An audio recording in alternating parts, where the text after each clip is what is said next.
Rabbani, you asked a question about the citation in the bibliography. Here I'm sharing an article with you. This is an article. ये first page हुआ करता है किसी भी article का. First page पे हमारे पास टाइटल होता है, उसके बाद ऑथर्स के नेम, ऑथर्स की एफिलिएशन होती है, और उसके बाद we can have an abstract. ये हमारे पास एब्स्ट्रैक्ट है पूरे आर्टिकल का. उसके बाद इंट्रोडक्शन स्टार्ट हुआ करता है. एब्स्ट्रैक्ट के अंदर हम कोई भी रेफरेंस नहीं देते.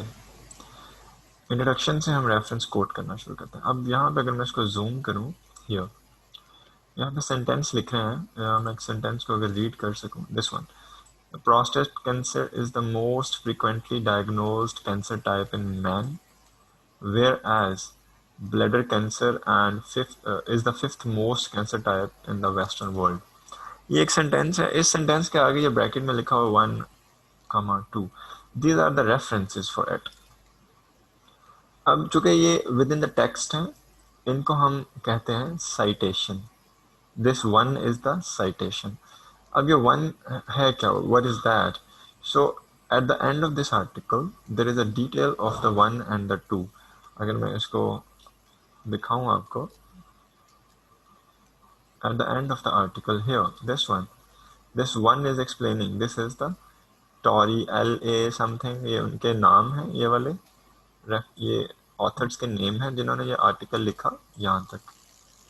उसके बाद ये टाइटल है. अगला जो है global cancer statistics, this is the title. 2012 is the year, जिस ईयर में पब्लिश हुआ.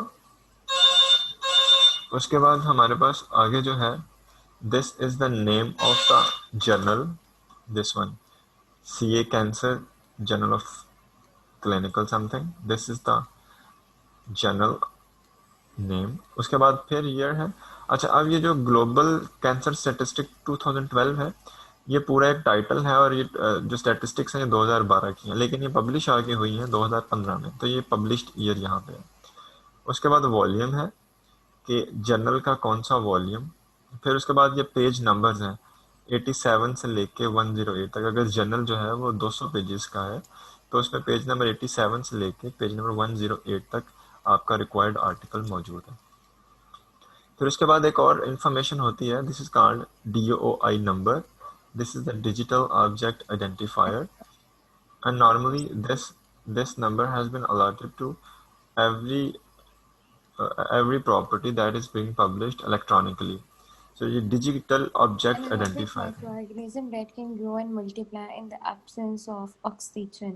A microbial fermentation of organic compound methane and the carbon dioxide which occurs in near and absence of बच्चे air आपका solvents of mic, treatment किसी का process, mic on है. antibiotic, a specific type of chemical process.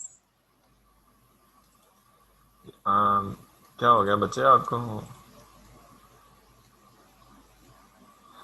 अच्छा जी. So I was telling you about the reference. So ये reference है जो पूरी डिटेल है, और जो हमने स्टार्ट में टेक्स्ट में पढ़ा है, here this one, this is the citation. Okay Ghulam Rabbani? Yes sir, okay okay. अच्छा, साइटेशन की हमारे पास डिफरेंट टाइप्स हो सकती हैं. फॉर एग्जांपल यहाँ पे अगर आप देखें तो ये लाइक 1, 2 लिखा होगा. This type of citation is called numbered. इस रेफरेंस स्टाइल को हम कहते हैं नंबर्ड. कुछ होते हैं ऑथर डेट, यहाँ पे ऑथर लिखा होता है, साथ डेट लिखी होती है. इसके अलावा बेशुमार स्टाइल है. हम कभी अगर एंड नोट के वर्कशॉप करेंगे तो उसमें हम ये पढ़ेंगे. ऐसे बेशुमार स्टाइल्स हैं, किस तरह से मैनेज करना है और किस तरह से उसको एड्रेस करना है. बिल्कुल इसी तरह से हमारे पास एक मैंने आपको एक लेआउट भेजी है, एक फ़ाइल भेजी है, LMS में मैंने सेंड की हुई है. उस फाइल के अंदर डिटेल से लिखा हुआ है कि आपने साइटेशन किस तरह से देनी है, किस स्टाइल में देनी है. APA 6th स्टाइल है, और डिटेल में रेफरेंसेस को लिखना कैसे है एट द एंड. तो उसको फॉलो कर लीजिएगा. अगर फिर भी ना समझ आए तो फिर मेरे से किसी क्लास में पूछ लीजिए. फॉर्मेट समझा दें वो कैसे होता है, क्योंकि उसमें हमने डिटेल में आपने वो फॉर्मेट देखा है जो मैंने शेयर किया हुआ है? सर देखा है, लेकिन हम लोग एपीए स्टाइल लिखते हैं वो गूगल से, जहाँ पर चिकागो स्टाइल और ये सारे आ रहे होते हैं फॉर्मेट सारे रेफरेंसेस के, वहाँ पर सिंपल एपीए आ रहा होता है. एपीए यहाँ 6 पे APA 6 मैंने उस वो जो हमारे डॉक्यूमेंट है उसके अंदर मैंने डिटेल से लिखा हुआ है, लिख के बताया हुआ है कि APA 6 के अंदर रेफरेंस कैसा होता है, उसको देखें. और according to it, if maybe there would be minor changes in the APA. तो वो APS 6 होगा, आप उसको देख सर लीजिएगा। सर रेफरेंसेस मैक्सिमम कितने होने चाहिए? इट्स अप टू यू, बात लिखते हुए आपको जितने भी मुनासिब अगर लगे। सर अगर हमने कोई बुक को एज ए सोर्स लिया हो तो उसकी साइटेशंस और ये कैसे ऐड करेंगे हम?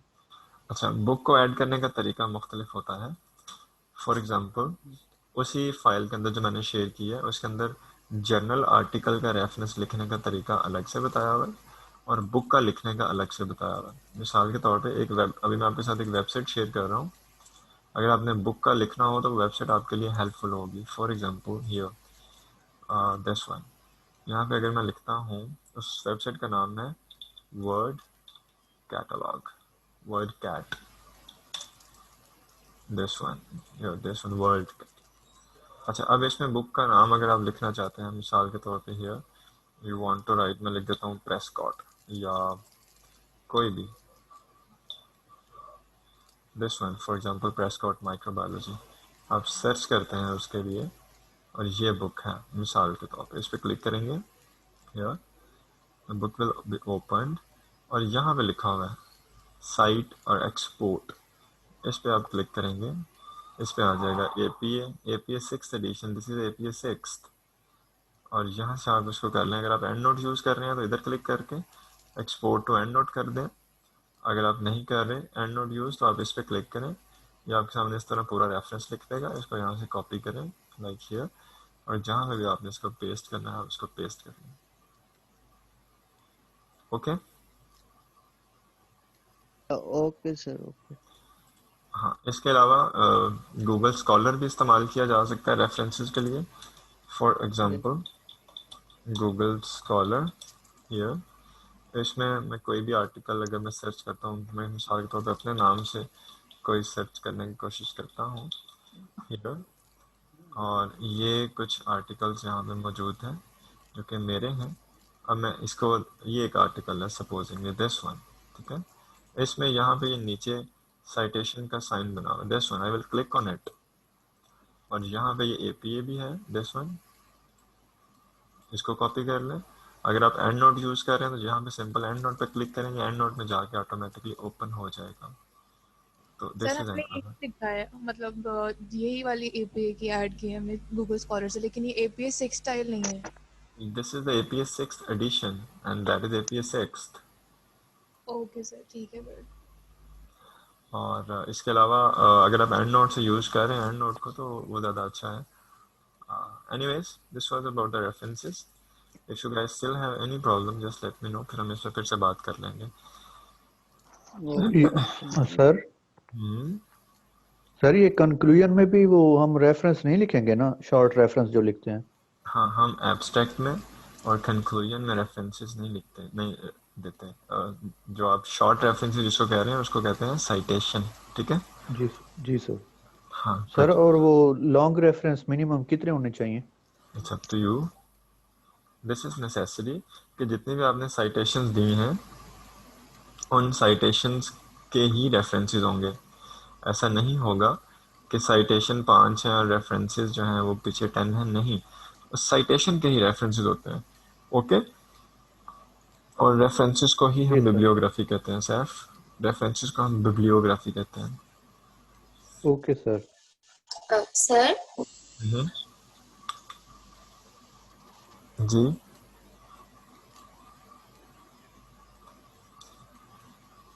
she called me sir and then sir हम इंट्रोडक्शन में अलग से कोई लिख सकते हैं इन्फॉर्मेशन, या जरूर इसमें भी आर्टिकल का कंटेंट है?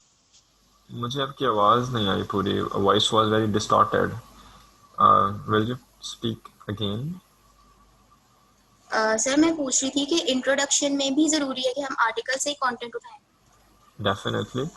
देखिए, मेरी बात सुने, आप साइंस के स्टूडेंट्स हैं, एक बात अपने जहन में बिठा लीजिएगा कि जो इंटरनेट सोर्सेज से आप चीज़ें लिखते हैं, विकीपीडिया से चीज़ें लिखते हैं, दे आर नॉट ऑथेंटिक।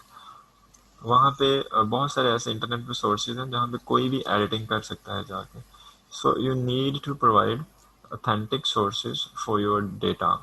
आप जो भी चीज़ एक्सप्लेन करने जा रहे हैं उसके लिए ऑथेंटिक रेफरेंसेस ज़रूरी हैं। आप इंटरनेट सोर्स से उठाएंगे उसको, दैट मे बी dubious। आप विकीपीडिया से लेंगे, विकीपीडिया तो एक मिस इन्फॉर्मेशन का बड़ा ज़बरदस्त प्लेटफॉर्म है।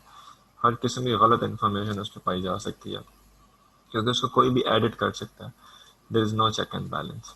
So it is recommended whenever you write scientific literature or the scientific thing, for example, even it is a paper, review paper, research article, chapter, book, anything if you want to write it down. So it would be more feasible if you can refer the scientific published literature। Paper से देखें, book से देखें, सिर्फ ये दो चीज़ें देखा करें, अदरवाइज बाकी जो है वो मिसलीडिंग है। इसके अलावा जी कोई मसला किसी को? सर अगर हमने साइटेशंस 10 और 12 ऐड किए हैं और रेफरेंसेस 3 ऐड कर सकते हैं, मतलब 3 बुक सोर्स हों और हमारे पास। और गुलाम रब्बानी ऐसे कैसे हो सकता है? अभी मैंने तुम्हें ये बताया है, इसके अंदर दिखाया है कि जो रेफरेंस है वो इसी साइटेशन की एक्सप्लेनेशन है।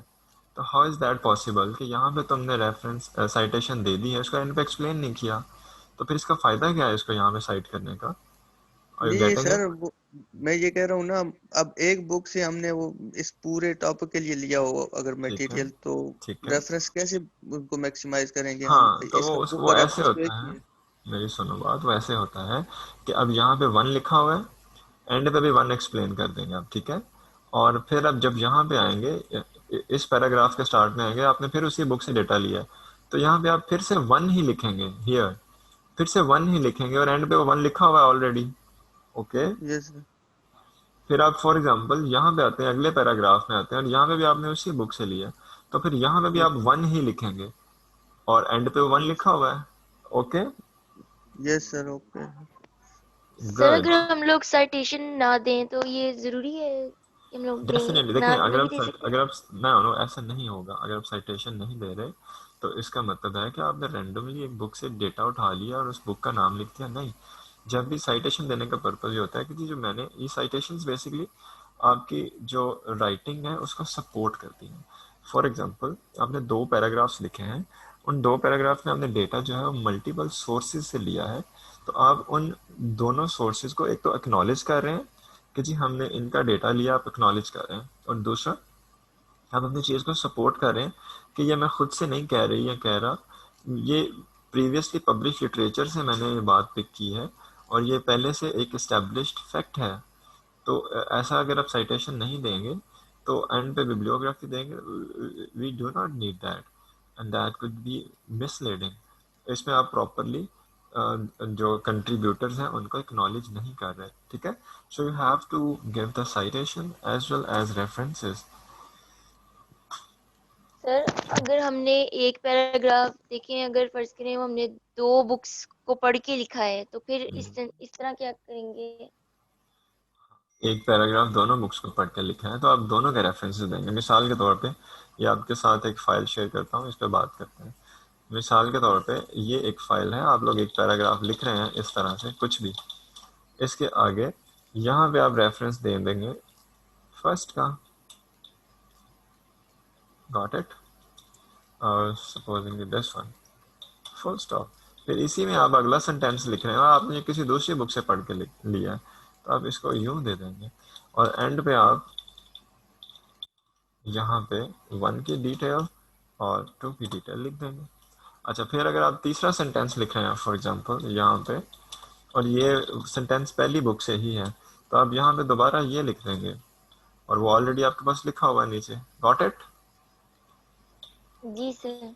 हाँ, और अगर ये सेंटेंस दोनों बुक्स में से है, अब फॉर एग्जांपल अगला फोर्थ सेंटेंस है और वो दोनों बुक्स में से है, तो आप यूं करेंगे फिर दिस, दिस एंड दिस। अच्छा, फॉर एग्जांपल अगर अगला सेंटेंस है वो तीन बुक्स में से है, तो आप उसको यूं लिखेंगे 1-3 लाइक दिस। ओके। अच्छा, अब चूंकि आप APS 6 फॉलो कर रहे हैं तो APS 6 में हम ऑथर के नेम यूज करते हैं, फॉर एग्जांपल इस तरह से 2018। इसके साथ साथ हम कॉमा देते हैं, कॉमा देने के बाद दूसरे ऑथर का नाम यूज करते हैं, फॉर एग्जांपल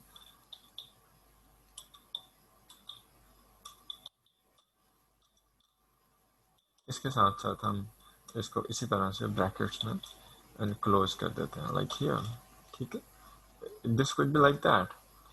तो इसीलिए मैं उस दिन कह रहा था कि अगर आप लोग यूज़ करेंगे एंड नोट सॉफ्टवेयर यूज़ करेंगे तो that could be very helpful. वो ऐसी चीज़ों के लिए बना है सॉफ्टवेयर। बहरहाल आप इसको देखें, ये आपकी प्रैक्टिस है। ऐसे मुझे हैरानगी है, you guys are very in high semester, you are grown up, तो अभी तक रेफरेंसेस की प्रैक्टिस ही नहीं की थी आपने कभी। No sir. चलें कोई नहीं। सर प्लेजरिज्म से ये टर्निटिन से पहली दफा डील कर रहे हैं ना हम लोग। Okay, no problem. बहुत सारी चीज़ें जो हैं वो मेरा ख्याल था कि शायद फर्स्ट सेकंड सेमेस्टर में आपको बता देनी चाहिए थी, लेकिन चलें, अभी भी ज़्यादा टाइम नहीं गुजरा। आप इसको थोड़ा सीखने की नीयत से करें, ये हेल्पफुल सर होगा। हमने तो रैंडमली लिखा, फिर हम दोबारा मतलब दोबारा सारा करना पड़ेगा। बेटा अगर आपने रैंडमली लिखा तो मैंने तो आपसे नहीं कहा था रैंडमली लिखने का, मैंने तो डे फर्स्ट से आपको बताया कि हाउ टू राइट, और मैंने डे फर्स्ट से एलएमएस के ऊपर अपलोड किया हुआ है कि how to write the references, और मैंने उसी दिन से आपको टर्निटिन की एक्सेस भी दी हुई है। तो this is not my fault. अगर तो मैंने एक्सप्लेन नहीं किया तो फिर मैं जिम्मेदार हूँ, लेकिन मैंने सबको क्लियरली एक्सप्लेन किया हुआ है। अच्छा जी, इसके अलावा जी कोई असाइनमेंट में आपको प्रॉब्लम आ रही हो, if you have any issue, कुछ सर एक हम सर चीज। फिर टाइम सबमिट कर एक्सटेंड सकते हैं? कर दें आप। सॉरी मुझे आवाज कट गया, दो लोग एक टाइम पे बोले हैं। सर टाइम एक्सटेंड कर दें। I have extended the time already, आप उस पे एलएमएस पे देखें, मैंने टाइम बढ़ा दिया है। पहले 31 दिसंबर था, अब 3-4 दिन आगे कर दिया मैंने। Okay sir, thank you so much. Thank you so much sir. Sir हम रीसबमिट करवा सकते हैं किस पे? टर्निटिन पे? हाँ, जो उसकी डेडलाइन है उस डेडलाइन से पहले पहले आप जितनी दफ़ा चाहें मर्जी करवा सकते हैं। डेडलाइन एक दफ़ा पास आउट, डेडलाइन वहाँ पे 3-4 डेट्स लिखी होंगी टर्निटिव में, जो ड्यू डेट होती है वो बेसिकली डेडलाइन होती है। तो अगर जब डेडलाइन टाइम गुजर जाएगा तो उसके बाद आप नहीं करवा सकेंगे फिर। Thank you sir. ओके, कोई और मसला Ghulam Rabbani? No sir, thank you. Sir ये ओके, AP6 स्टाइल जो है इसमें इसके साथ साइटेशन के साथ ऑथर का नाम जो है ये मस्ट है, कंपलसरी है? या APS6 की वो डिमांड है स्टाइल की।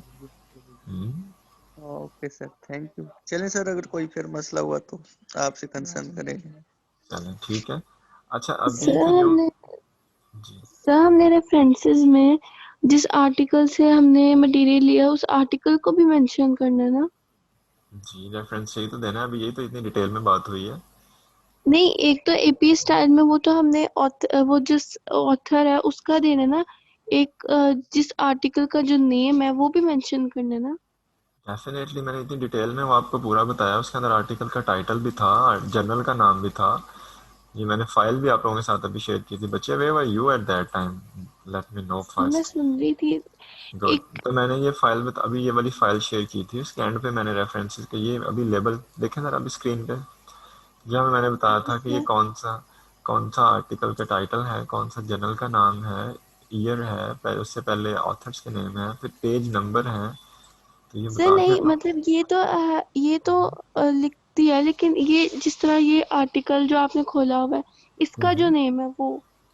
अच्छा, अब यहाँ पे दो चीज़ें हैं। आप चाहें तो इस आर्टिकल के रेफरेंस दें, या इस आर्टिकल ने आगे जिसका ओरिजिनल रेफरेंस दिया हुआ है आप उसका दें।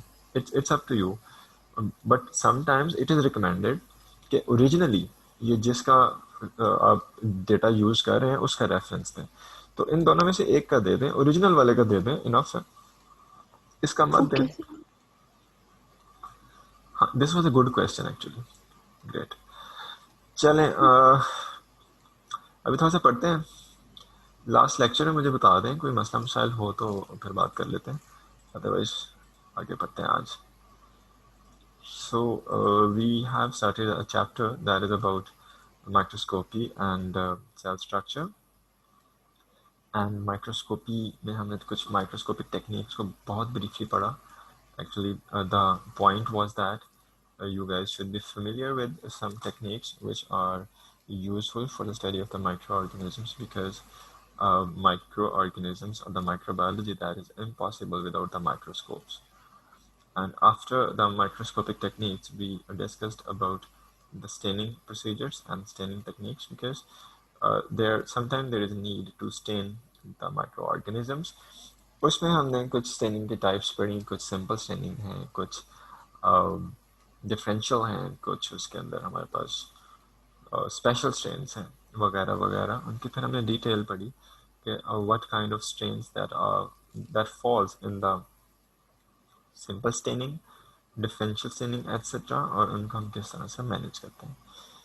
After that, we started the point that we started different cell structures, started the discussion about different cell structures. उसमें हमने सेलुलर मेम्ब्रेन पढ़ी, सेलुलर मेम्ब्रेन के बाद सेलुलर वॉल पे बात की, और इसके अलावा हमने ग्राम पॉजिटिव और ग्राम नेगेटिव माइक्रो बैक्टीरिया के सेल वॉल के स्ट्रक्चरल डिफरेंसेस पे बात की वगैरह वगैरह, काफ़ी डिटेल से. Now today we are going to start with the capsules and the slime layer. There is an additional layer outside of the microbial cell or the bacterial cell that is termed as a capsule as well as a slime layer. This is actually gel-like layer, and sometimes this is moist and glistening. This is moist. Capsule or slime layer जो है ये somehow it is considered that in structural point of view and the biochemical point of view they are similar. और लेकिन इनमें फ़र्क क्या है सिर्फ कि दोनों की appearance में difference है. कैप्सूल जो है they are the distinct layer but gelatinaceous, ये डिस्टिंक्ट है और जेलेटिनेशियस है. जो स्लाइम लेयर है ये डिस्टिंक्ट नहीं है, ये इरेगुलर है और डिफ्यूज्ड है, इरेगुलर एंड डिफ्यूज्ड.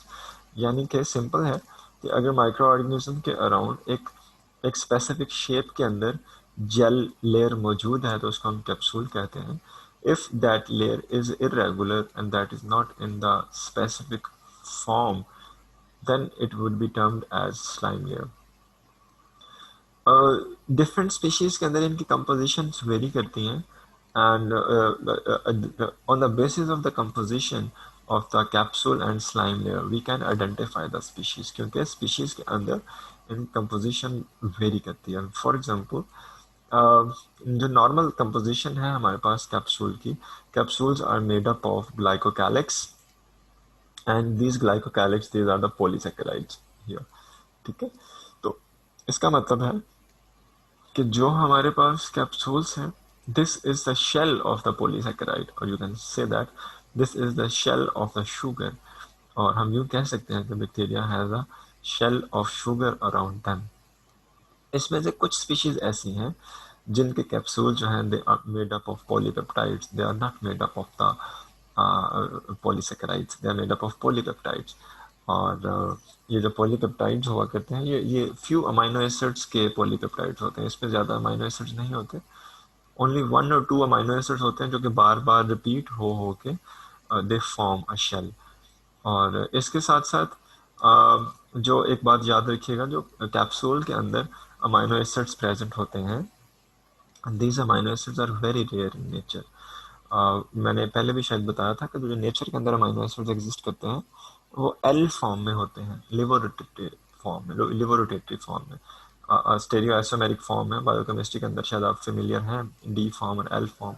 तो नेचर के अंदर जो ज़्यादातर अमाइनो एसिड्स हैं they are present in the L form, and but जो कैप्सूल के अंदर हमारे पास अमाइनो एसिड्स मौजूद हैं which are there to form the polypeptides, they are in the D form, or this is the D stereoisomeric form, and that form is very rare in the nature.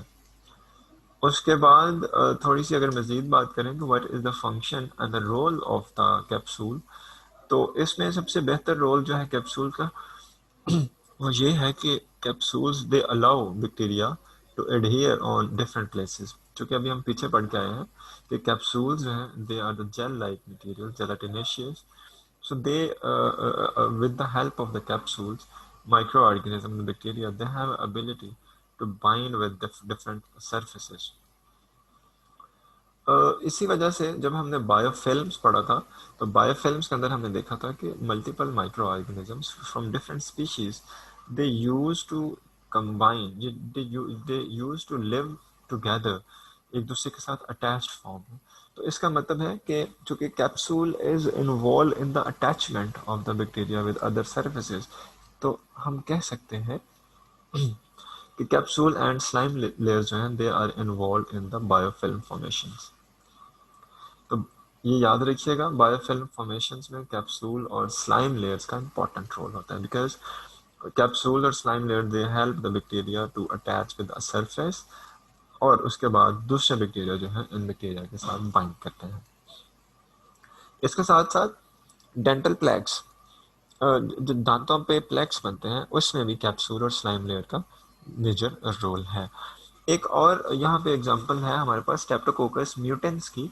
Streptococcus mutans there is a pathogen, or you can say infectious bacteria. What it does, ये normally करता क्या है कि it uses the sucrose to synthesize the capsule.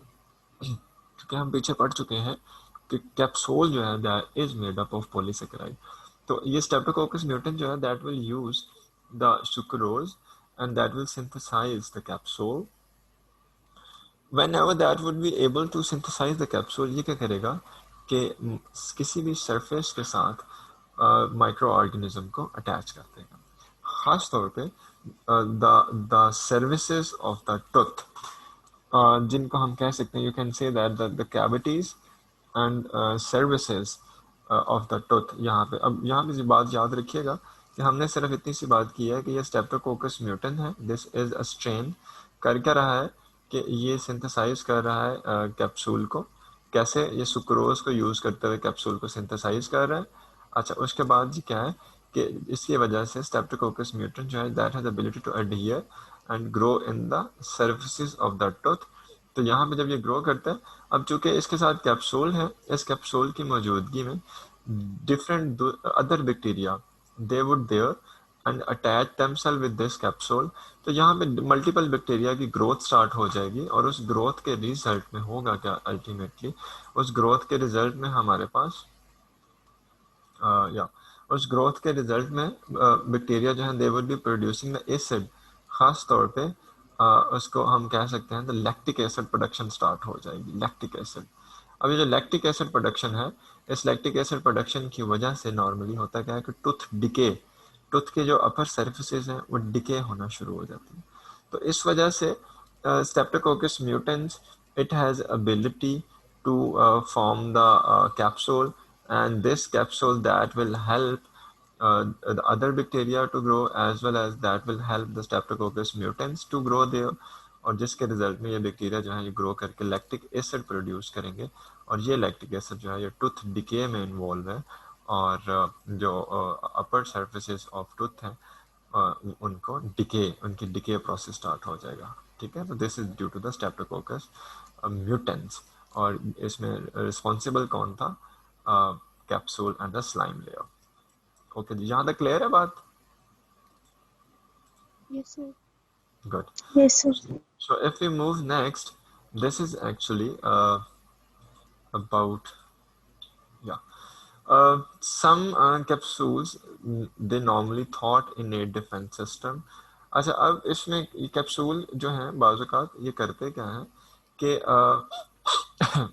capsules are there to combat the innate defense system of the human being। मिसाल के तौर पे here, अब इसकी एक एग्जांपल है, there is a bacteria which is called Streptococcus pneumoniae, and this is the causative agent of bacterial pneumonia in a human being। अब ये Streptococcus pneumoniae है, ये दोनों फॉर्म्स में प्रेजेंट होता है, अनइनकैप्सुलेटेड और encapsulated.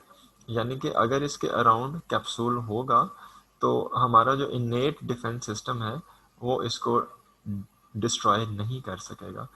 But if it does not have a capsule, तो हमारा इनेट सिस्टम जो है वो फौरी तौर पे इसको इनगल्फ करेगा और किल कर देगा, किल्ड बाय फैगोसाइट्स। ठीक है, तो ये बात जहन में रखिएगा कि कैप्सूल का यहाँ पे जो रोल अभी हमने पढ़ा है पैथोजेनिसिटी के अंदर रोल है। कैसे कि जो कैप्सूल की प्रेजेंस थी, actually this was allowing the Streptococcus pneumoniae to cause the pneumonia। ठीक है, Streptococcus pneumoniae को निमोनिया कॉज करने में रोल प्ले कर रहा था। लेकिन अगर हमारे पास कैप्सूल ना हो तो उस केस में क्या है कि ये बैक्टीरिया को फैगोसाइट्स फौरी तौर पे इनगल्फ करेंगे और किल करके डिस्ट्रॉय कर देंगे और किल कर देंगे। ठीक है, so this is the role of the capsule and a slime layer in the bacteria. कहीं तो हमारे पास इसकी एग्जांपल आती है कि they have ability to they have ability to decay the tooth surfaces, to cause a dental plaque, to create the biofilms, and as well as इसमें Streptococcus pneumoniae के केस में भी हमने एक एग्जांपल इसकी पढ़ी है. So this was all about the slime layer and the capsule. If you guys have any question, you may ask up to this point. Sir ये स्ट्रेप्टोकोकस नमूने वाला बता दें फिर. हाँ, स्ट्रेप्टोकोकस निमोनी का सिर्फ इतना सा मैंने बताया है कि स्ट्रेप्टोकोकस निमोनी जो है that may be present in the two forms. एक फॉर्म तो उसकी है, हम उसको कहते हैं encapsulated. फॉर एग्जांपल आपको मेरी स्क्रीन पे बोर्ड नजर आ रहा है जिसमें मैं लिख रहा हूँ. जी सर. ओके, encapsulated मिसाल के तौर पे this one encapsulated, ठीक है. इसमें इसके होगा इसको हम कहेंगे this is with capsule. दो चीजें उसके ऊपर लिखा हुआ कुछ शो नहीं हो रहा. बोर्ड पे नहीं कुछ लिखा वो शो नहीं हो रहा कुछ भी. ओके, मैं इस पे फिर नहीं लिखता बिकॉज मेरे पास आ रहा था. मैं सिर्फ ये बात लिख रहा हूँ, मैं सिर्फ आपको लिख के बताना चाह रहा हूँ कि दो हैं. मैंने आपको बताया कि स्ट्रेप्टोकोकस निमोनी की हमारे पास दो फॉर्म्स हो सकती हैं. एक है कैप्सुलेटेड, इसमें कैप्सूल होगा अराउंड द सेल्स, और दूसरा है अनएनकैप्सुलेटेड, ठीक है. इसमें नो कैप्सूल, इसमें हमारे पास कैप्सूल. अब ये जो है दिस इज इन्फेक्शियस, और ये जो नो कैप्सूल वाला है this would be engulfed by the phagocytes and this would be killed. तब यहाँ पे ये बात है कि जब भी ह्यूमन इन्फेक्शन होगा स्ट्रेप्टोकोकस निमोनी से, और अगर स्ट्रेप्टोकोकस निमोनी के अराउंड कैप्सूल मौजूद है तो ये निमोनिया कॉज करेगा, क्योंकि ये हमारे डिफेंस सिस्टम से ख़त्म नहीं होगा, जो इनेट डिफेंस सिस्टम है. अगर इसके अराउंड कैप्सूल नहीं होगा तो फौरी तौर पे हमारा जो फेगोसाइट्स इनेट डिफेंस सिस्टम है that would kill it. तो अगर किसी ह्यूमन में बैक्टीरियल निमोनिया होता है तो this is due to the capsulated streptococcus pneumonia. Okay जी, सिर्फ ये बताना चाह रहा हूँ. Saif, is that clear? जी सर. Okay, good. चलें आगे चलते हैं जनाब. असल में अभी तक हमने जितनी भी स्ट्रक्चर्स पढ़ी हैं, ये हमने स्ट्रक्चर्स पढ़ी हैं जो कि नेसेसरी हैं सेल के लिए. फॉर एग्जांपल हमने सेल मेम्ब्रेन पढ़ी है, हमने सेलुलर वॉल पढ़ी है, हमने उसकी डिटेल्स पढ़ी हैं. These structures are necessary for the cells. अभी जो हम आगे मजीद स्ट्रक्चर्स पढ़ रहे हैं, these are not necessary for the cells, but they enhance the survivability of the cell. ये सेल्स को फैसिलिटेट करते हैं. जो अभी हम स्ट्रक्चर पढ़ रहे हैं या पढ़ने लगे हैं, इसमें आती हैं फिलामेंटस अपेंडेजेस, जिनकी हमारे पास एग्जांपल है फ्लैजेला एंड द पिलाई. फ्लैजेला और द फिलामेंटस अपेंडेजेस, अगर फ्लैजेला सेल में ना भी हो तो सेल सर्वाइव कर सकता है. This is not the basic requirement of the cell, but if the flagella are there they would make the cells more convenient to move. इसका मतलब है कि the presence of flagella that would be more suitable and that would increase the survivability of the cell. तो अभी हम ये पढ़ने लगे हैं the appendages, the filamentous appendages. उसमें सबसे पहले हमारे पास flagella है. flagella होता क्या है? This is a thread-like structure that is made up of protein. And ये सेल को मूव करवाता है by spinning like a propeller. जिस तरह प्रोपेलर स्पिन करता है, फ्लैजेला उसी तरह स्पिन करके बैक्टीरियल सेल को मूव करवाता है from one position to the other position. अब फ्लैजेला की मूवमेंट के लिए बहुत सारी एनर्जी चाहिए है, and this energy is normally obtained from the proton motive force. Here this one, proton motive force से ये एनर्जी डिराइव होती है. और this is just like the example, बिल्कुल उसी तरह जिस तरह वाटर के अंदर एक शिप को ड्राइव किया जाता है, उसी तरह फ्लैजेला जो है वो बैक्टीरियल सेल को मीडियम के अंदर ड्राइव करता है. अब यहाँ पे एक और बात देखिएगा कि फ्लैजेला की स्पीड कितनी है, कितनी स्पीड के साथ फ्लैजेला मूव करता है, और बैक्टीरियल बॉडी कितनी तेजी के साथ घूमती है, मूव करती है. इसमें सबसे पहले फ्लैजेला की जो रोटेशन है, this is approximately 100,000 revolutions per minute. 1 minute के अंदर ये 1,00,000 टाइम रेवोलेट रोटेट करता है। और इस रेवोल्यूशन के रिजल्ट में ये बैक्टीरिया को मूव करवाता है 20 times for a body size. For example, अगर बैक्टीरिया का बॉडी साइज है 1 सेंटीमीटर, अगर बैक्टीरिया का बॉडी साइज है 1 सेंटीमीटर, तो 1 मिनट में बैक्टीरिया मूव करेगा 20 सेंटीमीटर, यानी कि 20 time of its body size. इसी तरह से इसकी एग्जांपल इस तरह से है कि अगर एक 6 फुट का ह्यूमन बीइंग है और वो उसकी स्पीड हो कि वो 82 माइल्स पर और रनिंग करे, तो ये इसके इक्विवेलेंट है कि बैक्टीरिया एक मिनट में 20 times of its body size move करता है 1 मिनट में। ठीक है, ये बात समझ में आई है आपको? फ्लैजिला की जो एफिशिएंसी है उसकी बात, कि ये 100,000 टाइम रेवोल्यूट करता है, रोटेट करता है पर मिनट, और जो बैक्टीरिया इसके रिजल्ट में मूव करता है ये 1 मिनट में तकरीबन 20 बॉडी टाइम्स मूव करता है। अगर बैक्टीरिया मिसाल के तौर पे 1 सेंटीमीटर का है तो ये बैक्टीरिया 1 मिनट में 20 सेंटीमीटर का डिस्टेंस ट्रेवल करेगा। ओके ओके सर थोड़ी सी कंफ्यूजन है अभी भी करें बात, क्या कहाँ पे कंफ्यूजन है? इसमें। सर इसमें ये जो लास्ट आपने पॉइंट किया है ना, ये 100,000 का और ये 20 बॉडीज का, ये नहीं समझ आया थोड़ा सा। मैंने सिर्फ इतना बताया है कि नॉर्मली होता क्या है कि जो हमारे पास बैक्टीरिया हैं, बैक्टीरिया के around, for example this was a bacterial cell, for example इसके अराउंड ये फ्लैजिला थे, और फ्लैजिला जो है ये रेवोल्यूट करते हैं, ये स्पिन करते हैं, स्पिन, और स्पिनिंग के रिजल्ट में बैक्टीरियल सेल जो है वो आगे की तरफ मूव करता है। मैं अगर यहाँ पे इसको ठहरे मुझे दोबारा से बनाने दें। ओके लेट मी जहाँ ऊपर बनाता हूँ here, for example this is a bacterial cell, इसके अराउंड ये हमारे पास फ्लैजिला थे हियर पूरी सरफेस पे, ये फ्लैजिला स्पिन करेंगे जिसके रिजल्ट में हमारे पास बैक्टीरियल सेल जो है वो आगे की तरफ मूव करेगा। अच्छा, अब जो बैक्टीरियल सेल है, मैं कह रहा हूँ कि ये इतनी तेज स्पीड होती है कि अगर बैक्टीरियल सेल की 1 सेंटीमीटर इसका साइज है तो ये 1 मिनट के अंदर 20 सेंटीमीटर मूव कर सकता है, यानी कि 1 मिनट में अपने बॉडी साइज से 20 टाइम ज़्यादा डिस्टेंस कवर कर सकता है।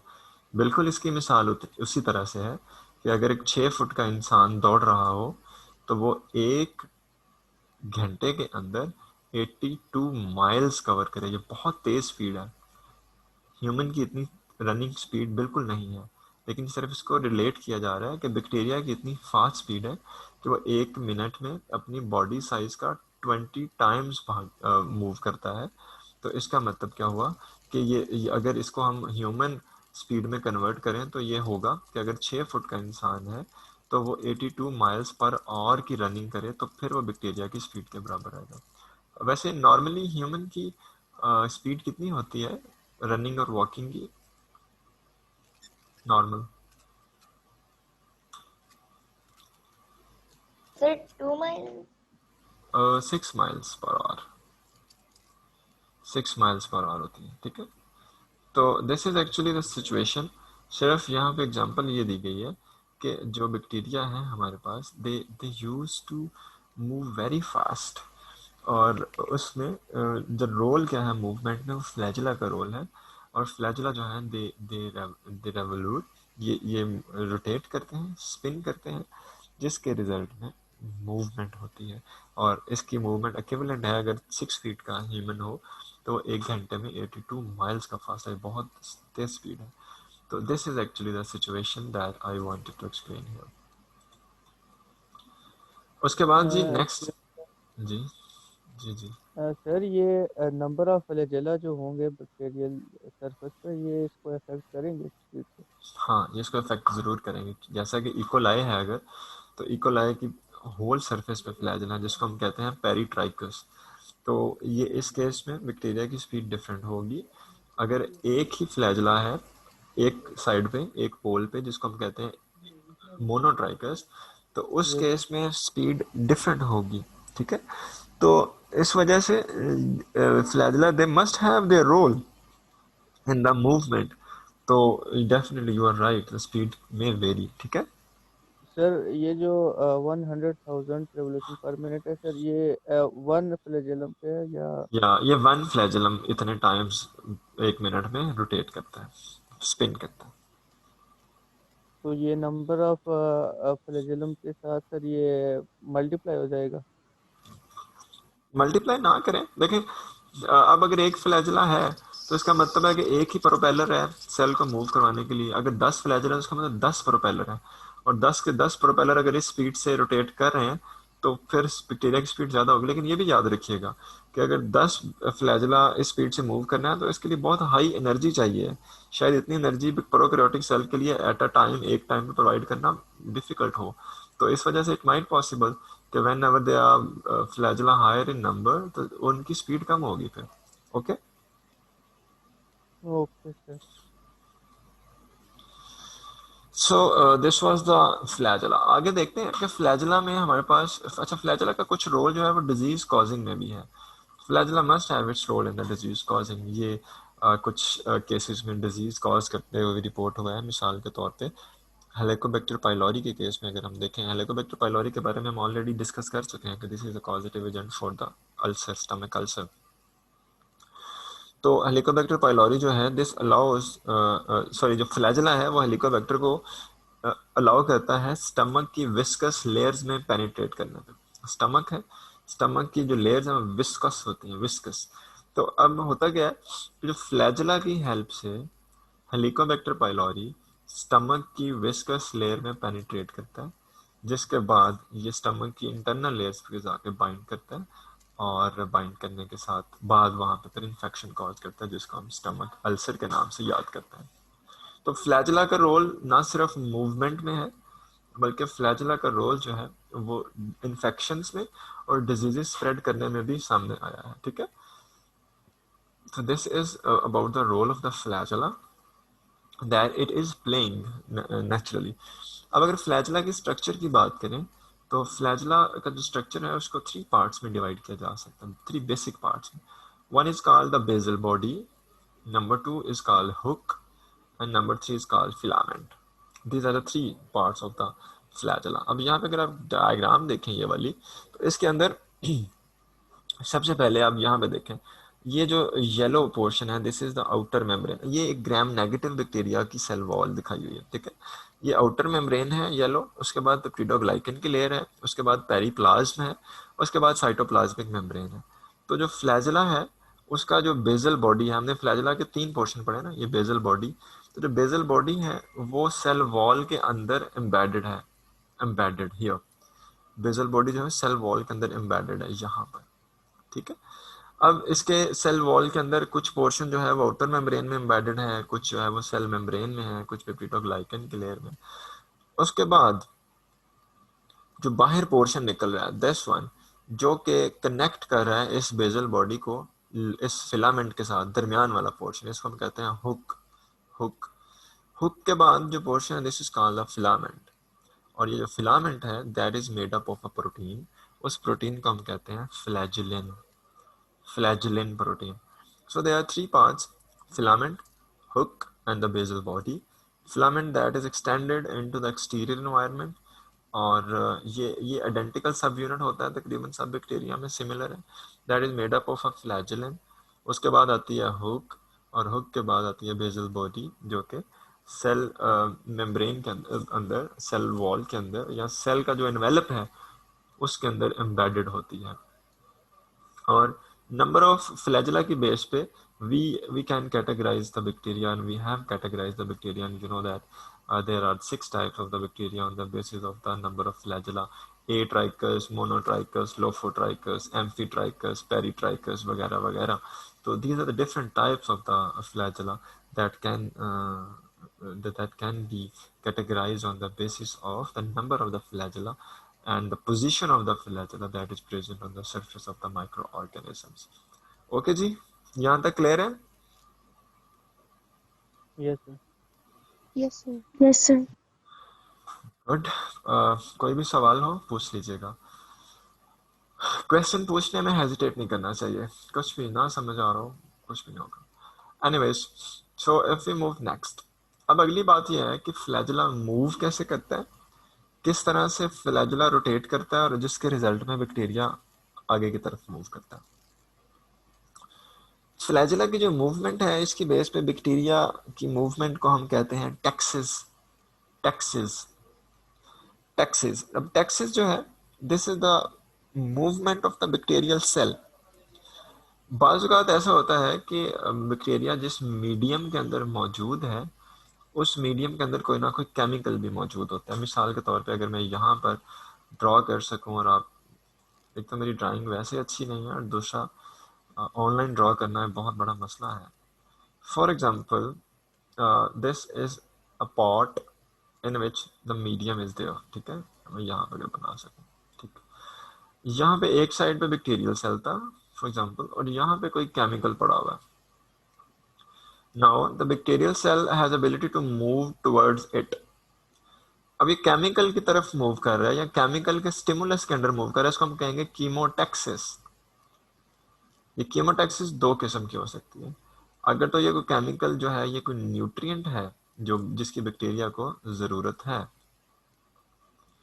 तो बैक्टीरिया इसकी तरफ मूव करेगा और हम कहेंगे this chemical is acting like an attractant.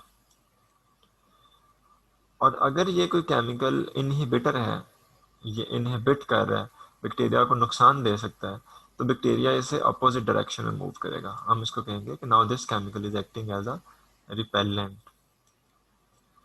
तो होगी दोनों ही कीमोटैक्सिस, एक है पॉजिटिव कीमोटैक्सिस यानी कि टुवर्ड्स द केमिकल, दूसरी है नेगेटिव कीमोटैक्सिस यानी कि अपोजिट टू द केमिकल। और केमिकल अगर अट्रैक्टेंट के तौर पे काम कर रहा है तो बैक्टीरिया उसकी तरफ मूव करेगा, अगर केमिकल एज अ रिपेलेंट काम कर रहा है तो बैक्टीरिया उससे अवे मूव करेगा। अच्छा, अब जो फ्लैजुला की मूवमेंट है, फ्लैजुला की मूवमेंट की बेस पे बैक्टीरिया की मूवमेंट को दो कैटेगरीज में डिवाइड किया जाता है। One movement is called the running movement of bacteria and number two is called the tumbling movement of the bacteria. Running and the tumbling होता क्या है कि when ever flagella rotate in the counter clockwise position और counter clockwise manner, तो bacterium cell जो है ये straight move करता है। यहाँ पे फॉर एग्जांपल अगर ये बैक्टीरियम सेल ऐसे था लाइक हियर, तो ये इस तरह इस तरफ को मूव करेगा। This is called the running. ये कब होती है? जब इस पे जो मौजूद फ्लैजुला है जब ये काउंटर क्लॉकवाइज मूव करें, सारे के सारे काउंटर क्लॉकवाइज मूव करें, तो बैक्टीरियल सेल आगे की तरफ मूव करेगा। इसको हम कहते हैं रनिंग मूवमेंट। अच्छा, अब होता क्या है कि कुछ टाइम रनिंग मूवमेंट करने के बाद बैक्टीरियल सेल के अराउंड जो फ्लैजुला है ये स्टॉप करते हैं, रुकते हैं, अपनी रोटेशन चेंज करते हैं, जिसकी वजह से बैक्टीरिया अपनी साइड चेंज करता है। अगर बैक्टीरिया की पहले साइड ऐसे थी, फॉर एग्जांपल ऐसे थी बैक्टीरिया की साइड, तो अब बैक्टीरिया अपनी साइड चेंज करेगा लाइक हियर, अब इस तरह से हो जाएगी लाइक हियर। तो जो साइड चेंज करने की इसकी मूवमेंट है इसको हम कहते हैं टम्बलिंग मूवमेंट। यहाँ पे अगर आप देखें इसके अंदर मूवमेंट जो है from this point two this point, this is called running. अपनी ही पोजीशन चेंज करने के लिए जो ऐसे रोटेट स्पिनिंग मूवमेंट है, this movement would be called tumbling movement. ठीक है, टम्बलिंग मूवमेंट। अब होता क्या है कि बैक्टीरिया कुछ टाइम रनिंग के बाद रुकता है, स्टॉप करता है, रोल करता है, और रोलिंग के बाद फिर से मूव करना शुरू कर देता है। This is called running and tumbling, running and tumbling. ठीक है, अगर बैक्टीरिया किसी अट्रैक्टेंट की तरफ मूव कर रहा हो तो टम्बलिंग मूवमेंट कम होती है और रनिंग मूवमेंट ज्यादा होती है अगर अट्रैक्टेंट की तरफ जा रहा हो। अगर बैक्टीरिया किसी रिपेलेंट के इन्फ्लुएंस में है तो रनिंग मूवमेंट कम होती है और टम्बलिंग मूवमेंट ज्यादा होती है। ठीक है, are you getting this point? Are you clear with the running and tumbling movement? Yes sir. Yes sir. Yes sir. ठीक है, बिल्कुल ठीक होगा। तो सिर्फ ये याद रखिएगा कि when ever bacteria that is moving toward the attractant, तो टम्बलिंग मूवमेंट लेस होगी, less frequently. And if the bacteria is moving away, और if the bacteria is moving towards the repellent, तो उसकी रनिंग मूवमेंट कम होगी और tumbling movement ज़्यादा होगी. This was about it, bacterial movement. अच्छा, आगे अगर हम आपको एक और डायग्राम दिखाऊं बैक्टीरियल मूवमेंट की, दिस वन. इसमें ये दो डायग्राम्स हैं. अगर मैं इसको लेबल कर दूं मिसाल के तौर पे ताकि हम देख सकें, यहाँ पे दो डायग्राम्स हैं. एक है this is the one and this one is the second. अब जो वन है इसमें स्टार्टिंग पॉइंट जो था वो ये था, ये स्टार्ट पॉइंट है और ये एंड पॉइंट है. दिस वन बैक्टीरिया ने मूव करना है यहां से यहां. उसके लिए बैक्टीरिया क्या कर रहे हैं कि इसको स्टेप्स में डिवाइड करते हैं. यहां से यहां this is a single one running movement, one या रनिंग ए. उसके बाद बैक्टीरिया टम्बल किया, टम्बलिंग हुई, फिर इधर को मूव कर गया बी. फिर टम्बलिंग हुई, फिर इधर को मूव कर गया सी. फिर टम्बलिंग हुई, फिर इधर को मूव कर गया डी. फिर टम्बलिंग, फिर इधर को मूव कर गया ई. ठीक है, इस तरह से एफ. तो ये डिफरेंट पार्ट्स में बैक्टीरिया की मूवमेंट. और बैक्टीरिया का पर्पस क्या है कि स्टार्टिंग पॉइंट से एंड पॉइंट की तरफ जाना. और यहाँ पे ई पे क्या है, अट्रैक्टेंट है, यानी कि कोई भी बैक्टीरियल न्यूट्रिएंट मौजूद है, अट्रैक्टेंट. ठीक है, हियर. अब अगर इसमें आए वन नंबर पे, तो इसमें स्टार्टिंग पॉइंट हमारा है this one, this is the starting and this is the ending. Bacteria ने मूव करना है from starting to start to end यहाँ तक. लेकिन आप देखेंगे इसमें टम्बलिंग मूवमेंट्स कितनी है, बहुत ज्यादा. इसका मतलब है कि जो एंड पॉइंट है इस पे रिपेलेंट है. अभी हम पीछे पढ़ के आए हैं कि अगर रिपेलेंट की तरफ बैक्टीरिया ने जाना होगा तो टम्बलिंग मूवमेंट्स बहुत ज्यादा होंगी. अगर बैक्टीरिया ने अट्रैक्टेंट की तरफ जाना है तो टम्बलिंग मूवमेंट्स बहुत कम है. This is the story. तो ये यहाँ पे जो बैक्टीरिया मूव कर रहा है ये टम्बलिंग मूवमेंट ज्यादा है, रनिंग मूवमेंट्स कम है. Okay, clear? सर जी. Yes sir. सर ये फिर बैक्टीरिया को कैसे पता चलेगा कि आगे अट्रैक्टेंट है या रिपेलेंट है? हाँ, ये एक और क्वेश्चन है. इसके लिए पूरी फिर हम एक डिटेल में चैप्टर, आई होप कि हमारे पास टाइम बचेगा, हम पढ़ेंगे कि how bacteria sense the presence of the chemicals. किस तरह से मैसेजेस जनरेट होते हैं और किस तरह बैक्टीरिया सिग्नल्स को सेंस करता है, कौन से रिसेप्टर सर्फेसिस पे हो सकते हैं. ये एक अलग डिबेट है. सैफ, ओके वैसे सर. इसमें काफी सारा रोल फ्लैजेला का भी होता है डिटेक्शन में. ठीक है, जी सर. सही है, इसको पढ़ेंगे होपफुली. नेक्स्ट चैप्टर मैं देखता हूँ, अगर इसके बाद कोई और ऐसा टॉपिक नहीं है तो नेक्स्ट चैप्टर वही यही स्टार्ट कर लेंगे. Anyways, anything else if you want to ask? Sir sir अगर जो बैक्टीरिया है ये away from the repellent move करे तो फिर भी टम्बलिंग मूवमेंट कम होगी ना? यस, यस, फिर भी टम्बलिंग मूवमेंट कम होगी. अगर ये टुवर्ड्स रिपेलेंट, सॉरी, अगर ये टुवर्ड्स रिपेलेंट जा रहा है तो फिर टम्बलिंग मूवमेंट ज्यादा है. Okay sir. Anything else? Is everything clear to you? चलें, गुड. अच्छा, आगे चलते हैं.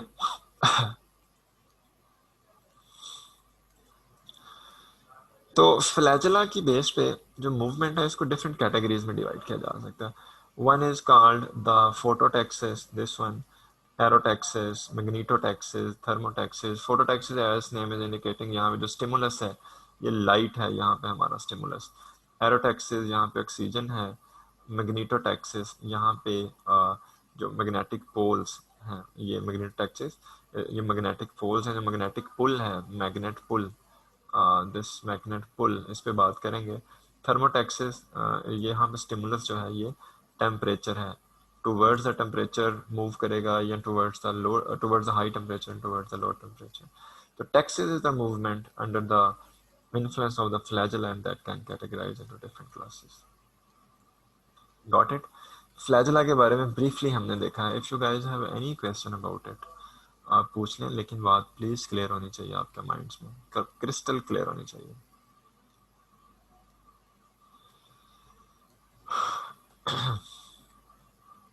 सर ये जो फ्लैजेला, ये जो बैक्टीरिया होता है, ये सीधी तरह क्यों नहीं मूव करता? सीधी सीधी तरह इसलिए मूव नहीं करता कि जो फ्लैजेला है वो रोटेट नहीं करता प्रॉपरली. फ्लैजेला चूंकि इलेक्ट्रॉन मोटिव फोर्स के इन्फ्लुएंस में है, so after a few time flagella की जो रोटेशन है ये स्टॉप करती है, ये फिर अपोजिट डायरेक्शन में मूव करता है, और अपोजिट डायरेक्शन में फिर बैक्टीरिया जो है उसकी डायरेक्शन चेंज हो जाती है, जिसकी वजह से हम उसको कहते हैं सर टम्बल ये मूवमेंट। जो हाँ जी। सही ये जो फ्लैजेला होता है ये सिर्फ रोटेटरी मूवमेंट ही शो करता है, ये वेव मोशन नहीं करता। No, this use to spin, ये स्पिन करता है एक एक्सिस के अराउंड। मैं आपको यहाँ पे दिखाऊं, ये देखें, यहाँ पे एक ये जो ग्रीन बैक्टीरिया है, दिस वाला, दिस, यस सर। इसमें बहुत सारे फ्लैजला हैं और उनको इस एरो के साथ दिखाया हुआ है कि ये एक एक मैनर में रोटेट कर रहे हैं, they are rotating in a manner. तो ये रोटेट करते हैं, लाइक स्पिन करते हैं, ठीक है, स्पिनिंग है। ठीक है sir, thank you. Good. Spinning movement है। अगर ये एंटी क्लॉकवाइज करेंगे तो बैक्टीरिया आगे को मूव करेगा, अगर ये एंटी क्लॉकवाइज स्टॉप कर देंगे, किसी और वे में करेंगे, तो फिर वो फिर टम्बलिंग मूवमेंट आएगी हमारे पास। आगे चलते हैं। पिलाए, नेक्स्ट वन इज द पिलाए। हम पढ़ रहे हैं अपेंडेजेस। अपेंडेजेस में हमने पढ़ी है सबसे पहले फ्लैचुला, और दूसरी जो हमारे पास अपेंडेजेस में है structure, this is the pili. और pili that is also made of proteins, proteinicious in nature है। और जो प्रोटीन है, this is a pilin protein, pilin protein.